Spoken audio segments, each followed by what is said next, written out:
So Sir Roger Penrose recently said that he does not think information survives um, black hole singularities, and he disagreed with Stephen Hawking about this. And let's see, I think, but if you study quantum physics, Basil J. Hiley points out that the what they call active information in the Bohmian uh, quantum potential is not the same as classical information. See, this paradox came up with Gerard de Hooft, who's another Nobel physicist, and he was relying on Roger Penrose's black hole, physics, but um, Roger Penrose was disagreeing with um, de Hooft because essentially de Hooft had a quantum definition of a black hole, and then so Penrose was saying, "Well, what?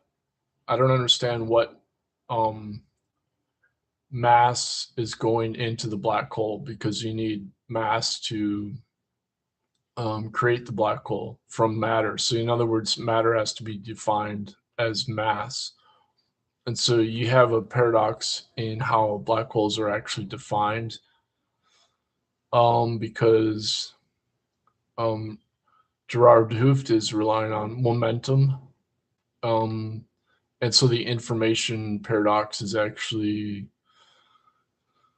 defined more as frequency in quantum physics directly proportional to momentum.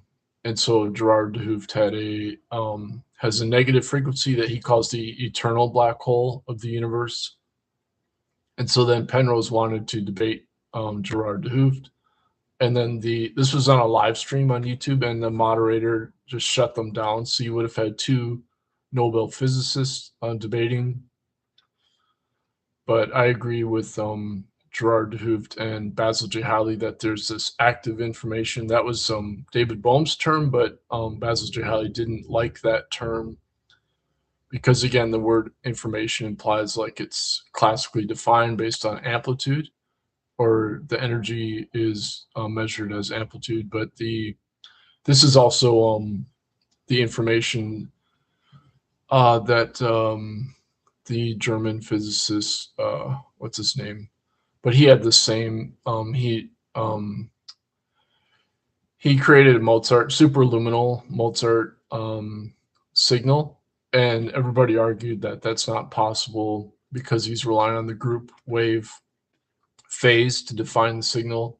NIMS, um, and I've discussed his work also. So when you look at the law of phase harmony that De Broglie uses, it's also relying on this group phase definition that's superluminal. But if you rely on the non-commutative phase space, then it's no longer a Euclidean space-time. And so when you have this 5D uh, quantum algebra that's non-commutative, that's when Roger Penrose says he's not good at the quantum algebra mathematics, but that's also the math that Gerard de Hooft is using. Also, the quantum algebra being what they call the active information is actually the non-commutative time and frequency, so that information would survive the black hole paradox based on the Basil J. Hiley definition of information, and it's also negentropic and anti or gravitationally repulsive. So this is what Roger Penrose called protoconsciousness. So it's not the same as the formless or the active.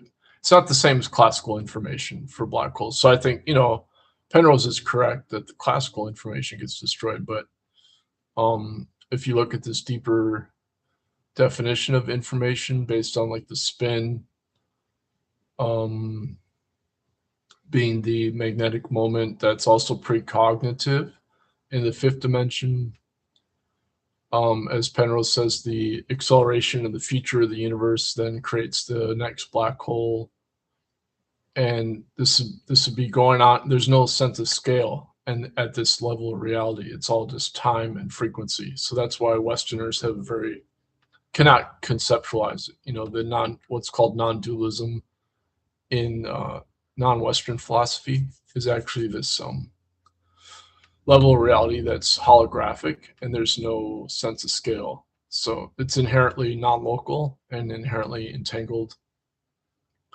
And that's all I wanted to say. So